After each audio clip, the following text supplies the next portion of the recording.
Good morning. Welcome back. Welcome back, Big Ten. I'm Rob Bowron for Sharp College Football. This is the Saturday 6. Their shtick on this is we're going to walk through 6 games, that are going to be played today. 6 games, they're not always going to involve the highest ranked teams, though we do try to pick games that do involve teams that are highly ranked within Beta Rank, the advanced stats model that I run. But we also try to pick games that are going to be relatively close and try not to cover too many blowouts. Games that you, the viewer, might actually want to watch. So we're going to go through those. We try to spend only 3 minutes on each game. And I'm reasonably good at not getting to 4 minutes. Let's put it that way. There is a timer to remind me to move on. But with the Big Ten back, I'm really excited to see this. The Wisconsin played last night.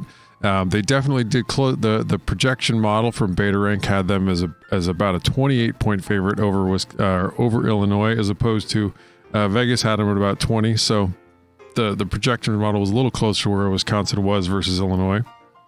But excited to preview some Big Ten teams. The one reminder, and I'll hit it again when we actually get to covering the Big Ten teams in here, is that because we don't project the actual individual Beta Rank metrics like drive efficiency, explosive drives, we don't project those. We just project the overall offensive and defensive numbers. So the graphs that we're going to run out are going to be with last year's numbers, of course, placed into them, which is a good comparison. I mean, what offenses, tend to be good at usually is a little more consistent year over year, regardless of players coming through, than it is, it's often more related to scheme and choices that the offensive coordinator and head coach are making.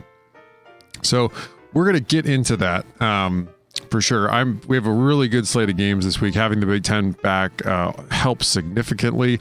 The Mountain West is also back. I grew up in Wyoming, so I might be a little more excited about that than some of the rest of you are, but I am excited to have the Mountain West back as well. Like I said, there's a lot more games on the schedule to pick through, to look for some good games. So there's some really good ones on the docket, some good Big 12 matchups as well that are going to really help determine how that conference ends up shaking out this year. So let's get right into it. And we I forgot to do like the silly little things that we like to do. So yes, the Big Ten is back.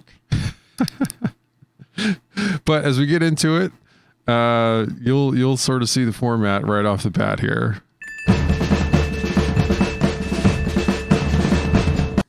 So here we go. We've got number 6 Oklahoma at number 28 TCU. This projects to be a really good matchup, particularly on this side of the ball. The number 5 Oklahoma offense, with Lincoln Riley calling the plays up against the number 10 TCU defense, coached by Gary Patterson. This is consistently one of the best unit matchups in the Big 12. Pitting one of the modern defensive masterminds in Patterson and designing an offense that can really help slow down the spread. Up against, really the what I think is the best offensive mind in college football right now. What Oklahoma, struggles at a little bit offensively thus far, this season is drive efficiency, turning long drives into points, being able to string together plays, put them together into a drive. Excellent at explosive drives, number 6 there. Their play efficiency number is struggling a little bit, not putting up a great yards per play. And negative drives, they could certainly improve too, to continue to hold up their number and have it less, because we are still, for Oklahoma, in all these teams, we are still carrying some preseason projection around right now. So a lot of these numbers are still, what we have in the preseason and less of what we have just on in-season data. But Oklahoma is certainly more of a, dependent on the pass. TCU's defense thus far, they've been solid. Good on, decent on drive efficiency, decent on explosive drives, very good on play efficiency, containing that yards per play, controlling for opponent and field position, very good on negative drives. That's an excellent number. They really cause a lot of 3-and-outs, turnovers, bad things happening to the offense, but an excellent pass defense. We really knew, if you follow the Big 12 very closely, TCU is bringing back a lot in the secondary, and really, I think, projected to have one of the best secondary units in all of college football. The other side of the ball might end up being where this game is decided, depending. I mean, if it may, of course, all just depend on how Rattler plays. But on the other side of the ball, Oklahoma's defense right now is projecting, a little bit better in the in-season data than I think people are giving them credit for. They definitely have had some bad games. But, at 22 overall, that's pretty good for, where they've been. Alex Grinch does appear in his second season to be at least making a little bit of a difference. We'll see if he can get them into, probably where he needs to get them, which might be in the top 10 range for Oklahoma to eventually compete for a national title and winning playoff games. But, their best numbers of the play efficiency and negative drives, reasonably balanced against the run and the pass. They get a TCU offense that is again struggling.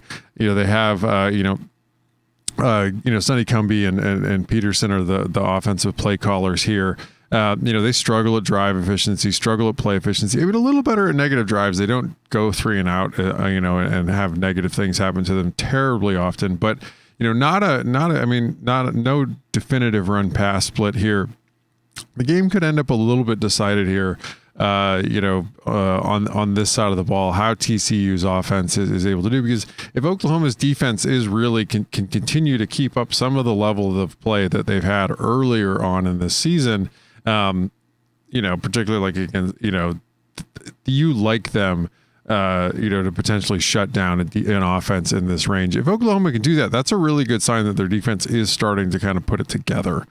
So that's something to keep an eye on. I mean, some of it is, the Rattler play, but I mean, if you're a TCU fan, you're really looking like, can the offense get it going? Like, your defense is going to should be able to come in and play stout here, cause Oklahoma some problems. Can the offense get it going against what projects to be a little bit better than normal Oklahoma, defense for the last couple of years? And Beta Rank has Oklahoma with a 78% win probability in this one.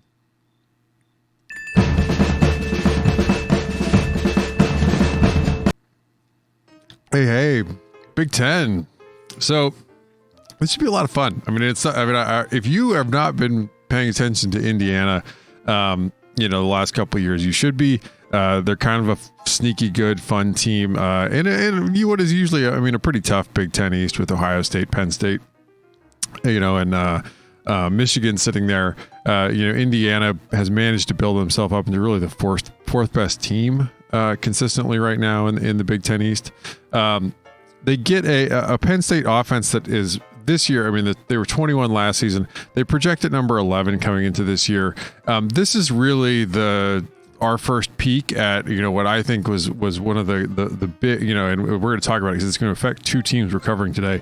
The hire of offensive coordinator Kurt Shiraka from Minnesota, who I think did just a terrific job with that Golden Gophers offense. He's got a real opportunity here to get the Penn State offense, which was okay under Ricky Rain, going. So what do they look like? They were pretty middle of the road in most of their Beta Rank metrics last season. Certainly a lot better running the ball than they were throwing the ball. Shiraka, that Minnesota offense, it wasn't just Tanner Morgan and the great wide receivers. They were developed into an offense that threw the ball more effectively. Are they able to get that going? This Indiana defense, it was a bad Power 5 defense last year. It's really been the unit that's been holding them back a little bit as they try to, as they try to improve, where they sit in the Big Ten East. We have them at 44, I believe, coming into this year. And it's Kane Womack. Tom Allen is the head coach of Indiana, but Kane Womack is their defensive coordinator. This really has to be the year that they've got a lot coming back on this side of the ball. They've really got to turn it around defensively, and get into at least where they're not as big of a liability, I think. For this unit, for this team. On the other side of the ball, the thing to watch here is what has been a pretty consistent Penn State defense against what has been a pretty good, Indiana offense. And they return, in Penix, one of the best quarterbacks in the Big Ten. They also happened to send one of the other best quarterbacks, Ramsey, to Northwestern. Indiana was pretty loaded at QB last year. But, Indiana was a real explosive first offense last season, and they didn't have a lot of negative drives, but not a terribly efficient offense. So how does this shake out? They also have a new offensive coordinator. Their OC, Kalen DeBoer, was off to Fresno State to become the head coach. Nick Sheridan Yes, the former quarterback from Michigan is the new offensive coordinator in Indiana. He's never called plays before, so this will be his coming out party. Be interesting to see how he does. Brent Pry does a real good job with the Penn State defense. How it shakes out for them without Micah Parsons there. What they look like. They were a lot better against the run than they were against the pass last season. We've got them projected at 12. We've got this Indiana offense projected at 21. This also should be a fun, good matchup to see. So I mean, this game will be sneaky good. Penn State's got a 74% win probability, but that really should keep it within one possession. Indiana being at home, helps a little. Home field has still held up pretty well without fans in the stands. So I'm very excited for this game. Oh, I just almost clipped. I'm that excited. So I am very excited for this game. Keep an eye out on this one if you get an opportunity to watch, some of it. This could be a fun offensive game, particularly if if the Penn State offense can really, if it looks like Shiraka's got it going early. Keep an eye out for that because Penn State needs something like that to be able to catch the Buckeyes potentially.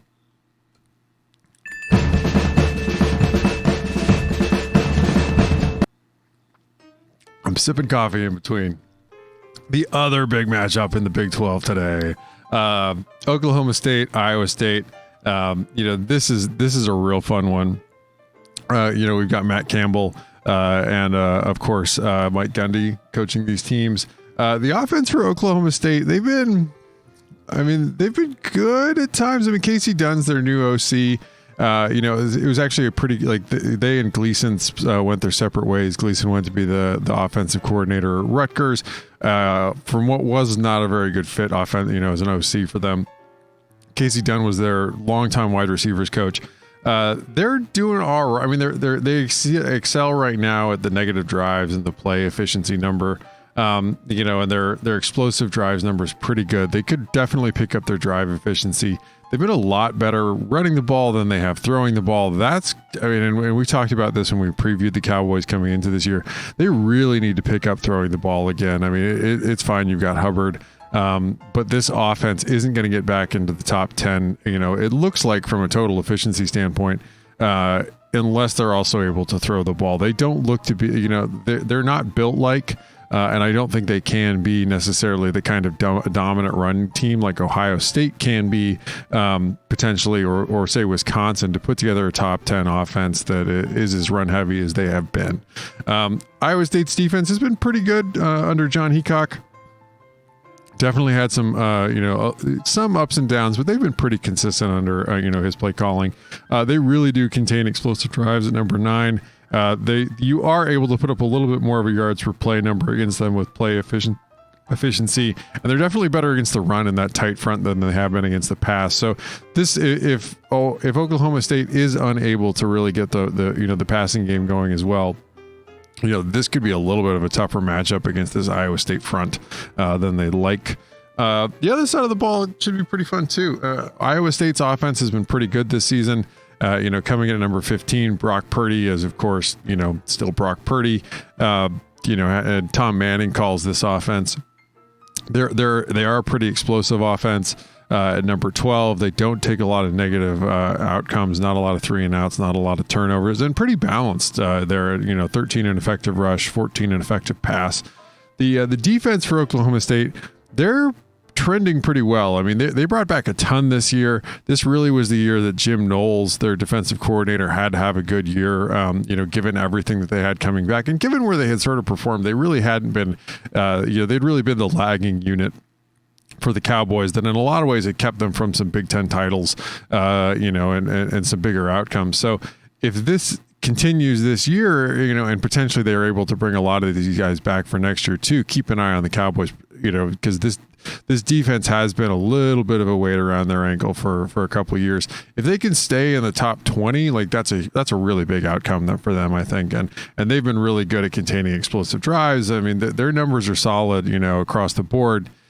Do they hold up? Where do they shake out? I mean, in particular with some of these other numbers right here, the lower level numbers on the drive efficiency, explosive drives, play efficiency.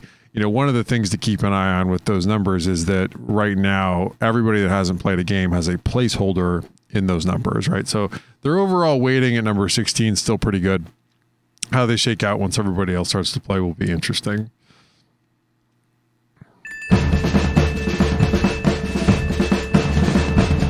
And I should say Oklahoma State has a 58% win probability in that one.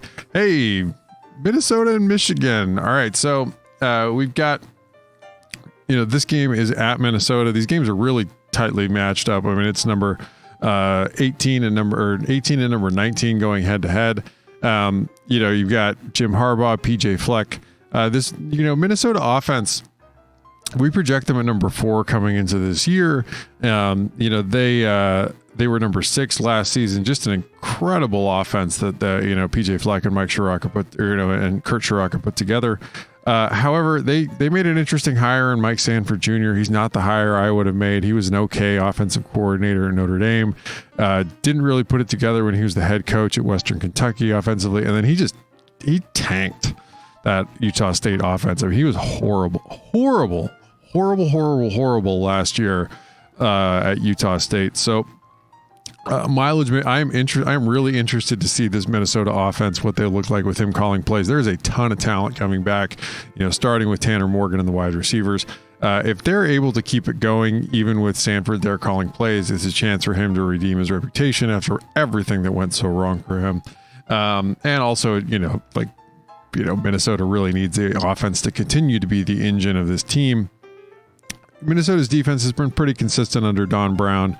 We project them, coming into this year at number 14 again. So they're not a top 10 defense, but, not, a very good defense. They were a lot better against the run so these are last year's numbers, of course.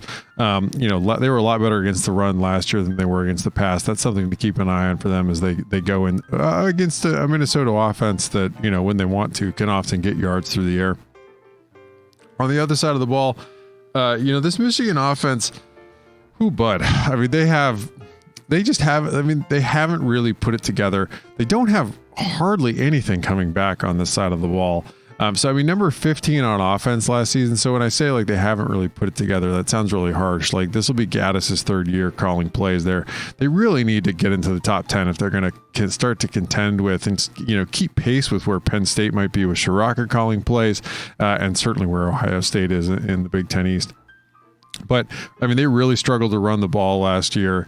Number 49 in effective rush, number 17 in effective pass, so a little better there, but they're going to need a QB to step up and play. This has to be the year that Gaddis really turns it around and gets the offense going a little more. On the defensive side for Minnesota, they had a pretty middle of the road Power 5 defense last season. They project to take a step back on the defensive side of the ball. We project them at number 64. Joe Rossi's their play caller. They don't have a history of really consistent good defense the last couple of years in Minnesota, and they don't bring as much back as you'd like on the defensive side of the ball. So this side of the ball is a bit of a mystery. Minnesota could easily beat this projection at 64, but they might have to. I mean, if the offense takes a little bit of a step back, the defense really does need to be there to compensate to keep them in the top 25. So interesting thing to see for them. I am interested to see all of these. I mean, these are, the one really known commodity I feel like we have here is Don Brown, the defensive coordinator for Michigan.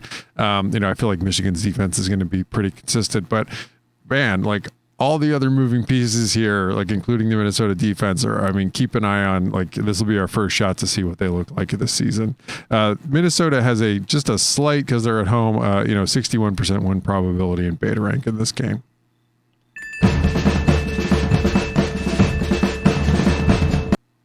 Our group of 5 spotlight game. Cincinnati and SMU. This should be a pretty fun game. We've got Luke Fickell, Sonny Dykes. On this side of the ball here, we have, just remarkably evenly matched up, symmetrical. The 61, Cincinnati offense against the 61 SMU defense. These are the units that neither team really hangs their hat on, right? You've got, Mike Denbrock is the offensive coordinator for Cincinnati. They seem to lean into running the ball more than I would with Desmond Ridder at QB. And often, and I watched them, in person last year play UCLA.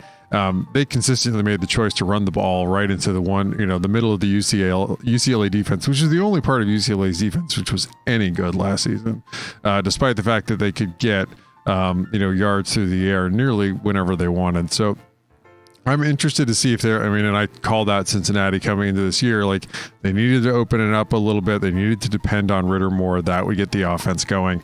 They haven't played a lot of games up to this point, so we don't have a huge amount of data in on them, but thus far they look to be trending about the same. Let's hope that Ritter also needs to take a little bit of a step forward. He's got terrific athleticism and a live arm. But he did make some mistakes last year. So this offense, if they could be a little less conservative, and push it the envelope a little more, I think that they would find that they have good results. On the defensive side for SMU, Kevin Kane's the play caller here. They really haven't put together some sort of like amazing defense here for the Ponies. They are containing explosive drives pretty well. And that's important, right? But they could certainly work on their drive efficiency number. Not giving up long drives, letting them turn into a points. Anything that they can get on this side of the ball in particular, that could help out what their offense might look like. I think they'd be in a good spot. On the other side of the ball, this is the fun, exciting matchup in a lot of ways. So Garrett Riley, Lincoln Riley's little brother, is your play caller here for the Ponies. They've really been quite good offensively, 28 overall. They are an explosive offense, in particular with number 8 and explosive drives. Not a lot of negative drives, not a lot of 3 and outs. A real pass heavy offense. Buechele has just been fantastic. Again, on defense, Mike Freeman's your play caller for Cincinnati. He does a terrific job. He's going to be in line for either a Power 5 DC job or getting his own Group of 5 head coaching job. And maybe, waiting for Luke Fickell to make the jump and then take over this Cincinnati job. Just a terrific job he's done, along with Fickell, in getting this defense to where they are. The number 15 defense in beta rank. They've been terrific in drive efficiency and play efficiency, negative drives. Those are all grading out in the top 10. Better against the pass than they've been against the run. So this matchup should be a lot of fun here to keep an eye on. We're a little different than Vegas. Cincinnati has a just razor thin 52% win probability in the model coming into this game. Vegas has SMU as a very slight favorite in this game.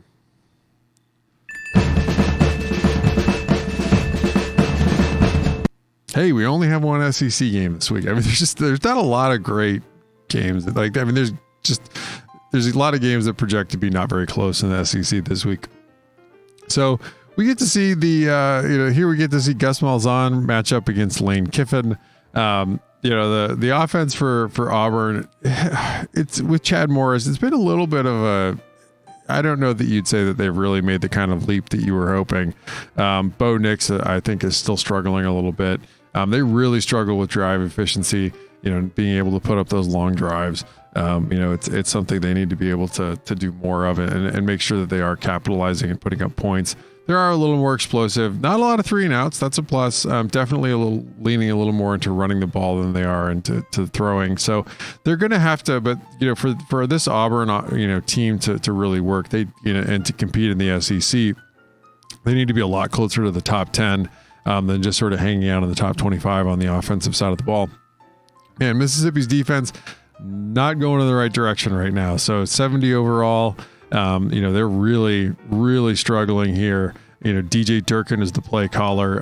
Despite all the moral problems with having DJ Durkin as your play caller, DJ Durkin actually isn't all that great of a defensive coordinator. So this was a really questionable hire for me when Lane Kiffin made it.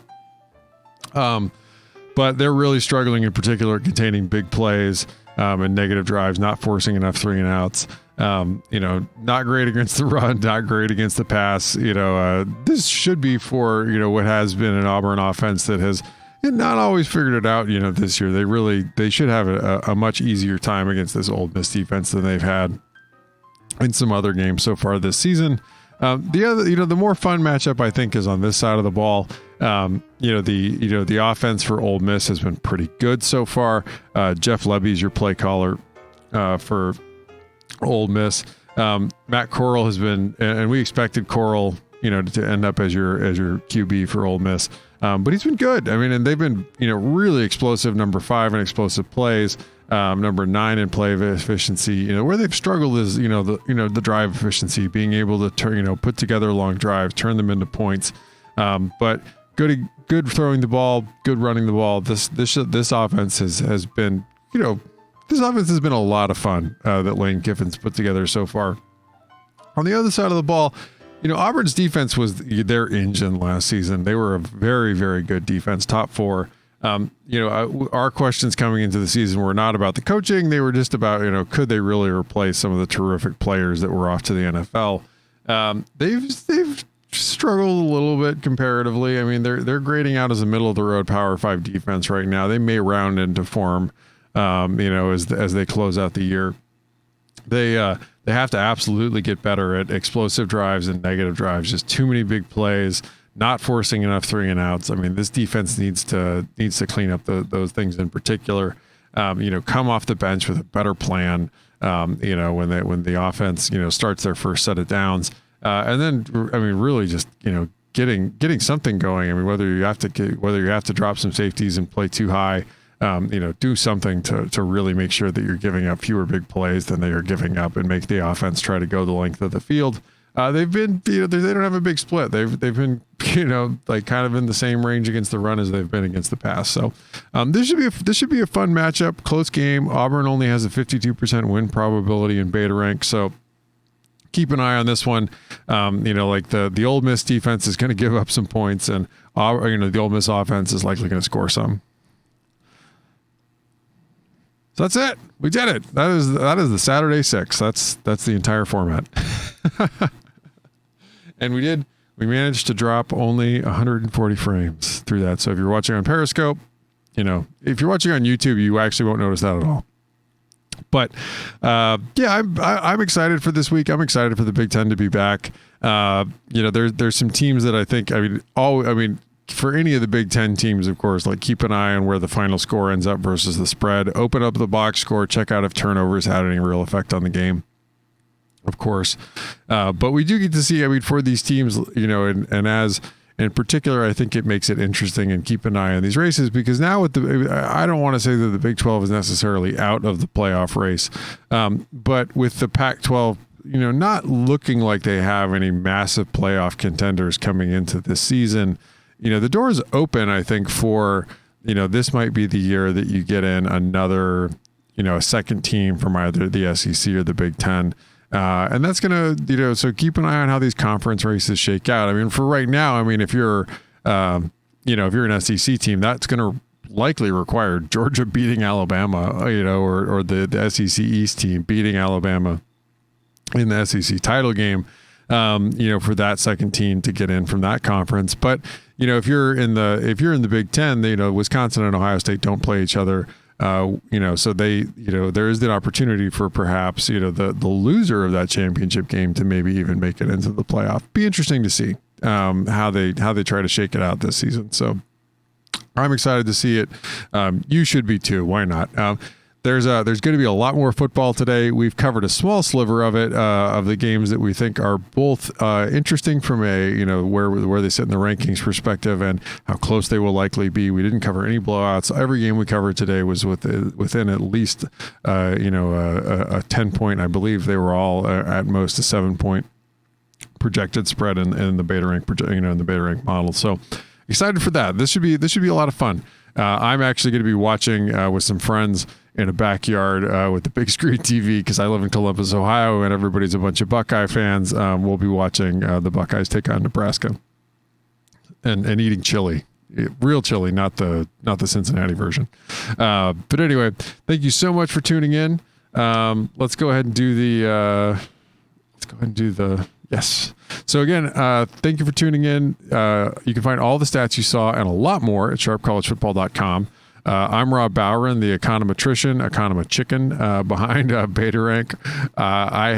You can find me at Beta Rank FB. I also handle the tweets from at Sharp College Football. We have a Pac-12 podcast that we are rolling through, doing lots of fun previews of Pac-12 teams. We don't give back rubs, so if you want to hear somebody come in and praise your team to the high heavens and not talk about their problems, we're probably not the guys for that, to be frank. But yeah, what the heck. You can find all the back episodes of that at sharpcollegefootball.com/12pack radio. Again, thank you so much for your time this morning and spending it with me. We'll see you again next week and enjoy some football out there.